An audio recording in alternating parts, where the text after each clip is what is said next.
Oh, hey, if we're banning words, I have a word to ban. I have a word that serves no valuable purpose, a word that really needs to go away, and a word that is dangerously popular and dangerously well received in academia. That word is colonialism. What is colonialism? Uh, well, so far as I can tell from its new modern social justice context, is colonialism is a stand-in for the word white supremacy. They had formerly been using white supremacy when that was a stand-in for something else, but it wasn't really evoking the right feelings.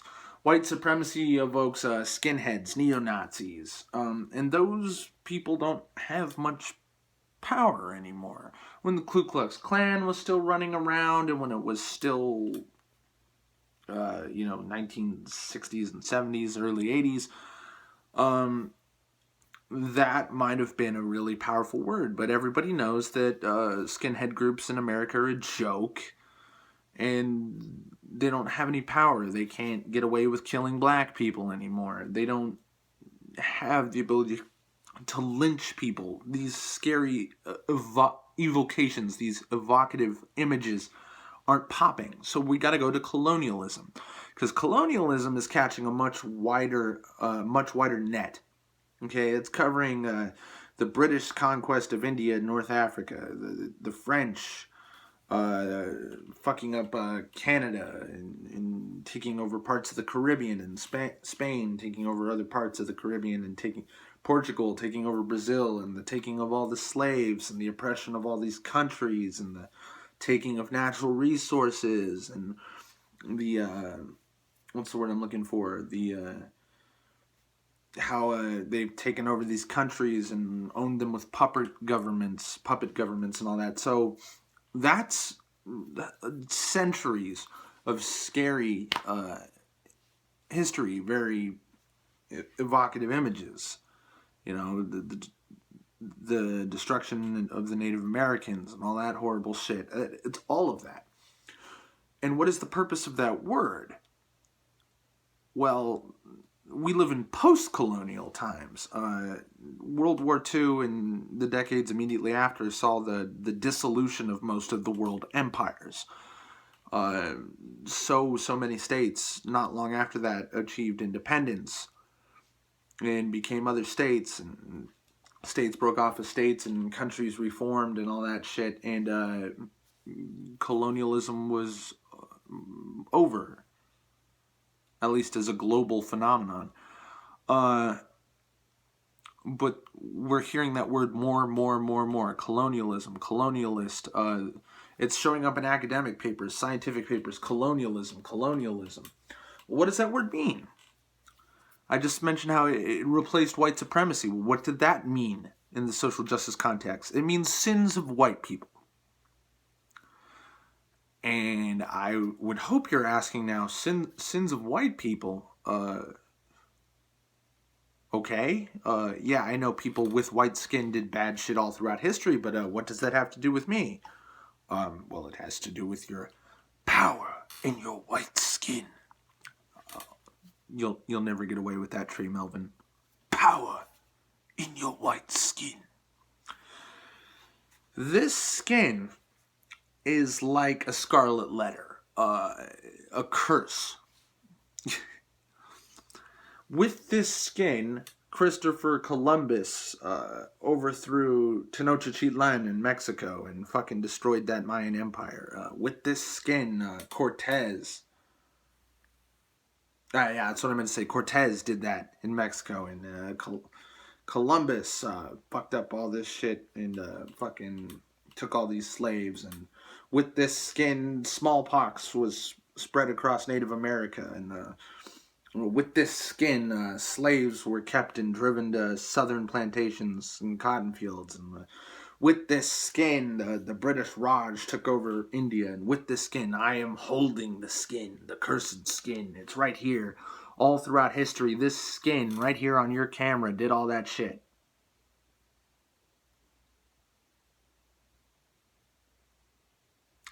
See, social justice is such an ironic term because nothing about it is just.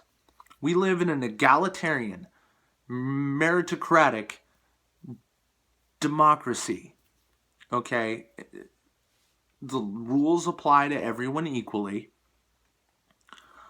Everybody has the opportunity to receive any sort of government assistance that comes, whether it's school, going to school is a public service, driving on the roads is a public service, the ability to own a business is extended to women, to minorities of all colors, sexualities, blah, blah, blah, blah, blah. In some cases, the sexualities thing, the LGBT thing, which you know I will always be sticking up for, is still a problem. But the race thing, it is basically solved. Now, before you come over here, nigga, and saying drug war's the new Jim Crow, white people get charged for that shit too. I am also against the drug war. Not what I'm talking about. We're talking about colonialism. The sins of white people. Whenever you hear that word, you should immediately be thinking about what the fuck that word means. Because what it is about is the lack of justice and social justice.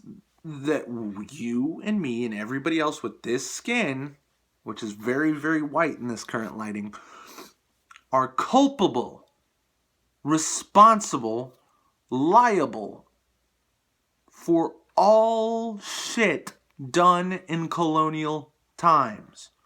Particularly all the bad shit, not the spread of modern medicine or, exchange of technology and culture, not the spread of food, music, clothes, materials, spices, none of that shit not the start of our global culture that eventually led to social media and cell phones and all that cool shit that eventually came out of that. No, none of the good stuff.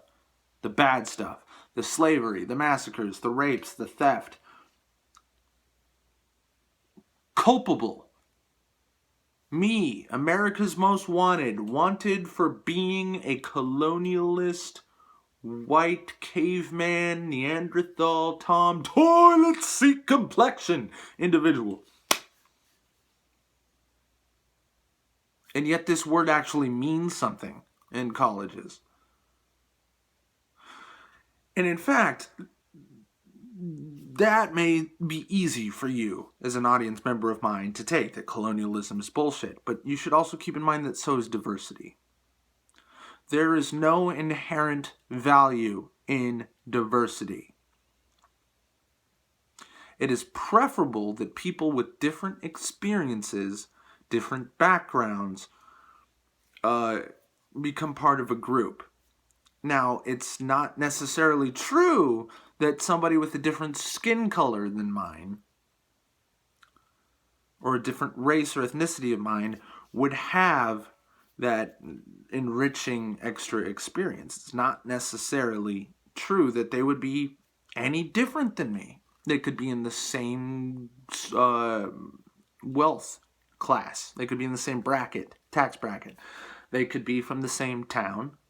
They could be a native English speaker that grew up at the same age as me, in the same neighborhood as me, and basically be no different than me, other than they look different than me. But diversity would have you know that the most important thing about me and that guy put together is how different we look. I don't know about you, but I was raised with Saturday morning cartoons telling my 4-year-old ass to not judge people based on the way they look. Care Bears telling me that shit. G.I. Joe telling me that shit. Okay, Sesame Street telling me that shit. Mr. Rogers telling me that shit in the neighborhood. Social justice is the antithesis of that, which is that what matters most is skin color. I owe Mr. Black person, who could have been from the same neighborhood, the same tax bracket, speaking the same language, born at the same time, going to the same school. But me, Darren, White, Tyrone, or Steve, if Tyrone is too offensive for you, Steve, the black man over there, is black. I owe Steve because my skin white, his skin black. Does anybody see a fucking problem with this? I cannot believe the acceptability of racism in modern society. I do not distinguish between racism against blacks or racism against whites because racism is wrong. Period. And like a good egalitarian, I apply that principle universally. Racism against blacks is not more important than racism against whites. It's not better or worse. The only time you'll see me make any sort of comparative distinction is in actual tangible cases.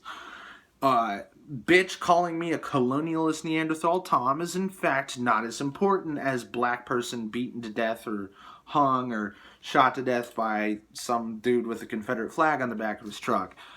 Okay, that's not what I'm talking about. Racism, the prejudice and discrimination and hatred based purely on skin color, is universally unacceptable. But we have universities, and in fact now elementary schools in many super progressive areas, enforcing diversity quotas, teaching small children under the age of 10 about race relations in the past, and then telling, there's literally classes where they'll separate the white kids and show the white kids shit about, oh, here's what they did in Missouri in 1945, and then they go over to the black kids that they've segregated, give them cookies and candy and cupcakes, and say, the white people have been very bad to you for hundreds of years. They've been bad to you, little Stevie. Little 6-year-old black Stevie. The white people have been bad to you, patting his Velcro hair here, for 400 years, for 1,000 years. You deserve these cupcakes. And then they take little white Timmy and show him all the horrible shit that was happening, throughout the early to late 1900s and perhaps beyond into the 1800s of slavery and blah, blah, blah, and showing him back, and saying, you did that, Timmy, and you should be very aware that you did that every time you ever look at or talk to or think about a black person. That's child abuse. That should be criminally punished. These schools should be shut down, fined the fuck out of, all teachers involved fired, all superintendents, presidents, whoever the fuck did this shit, punished severely. They should never ever be able to get a job that has anything to do with children ever again. That sort of abuse is very traumatizing, and the reason why we're totally not okay with child molesters is because they very severely traumatize children. Okay? It's not just that the act is horrifying, it's the lasting damage that's caused. Now, I'm not necessarily telling Timmy that he's a horrible colonialist pig on par with somebody raping little Timmy, but it has a similar effect. Timmy will never forget that.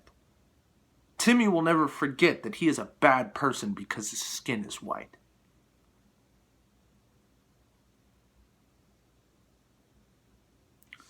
Thanks for watching.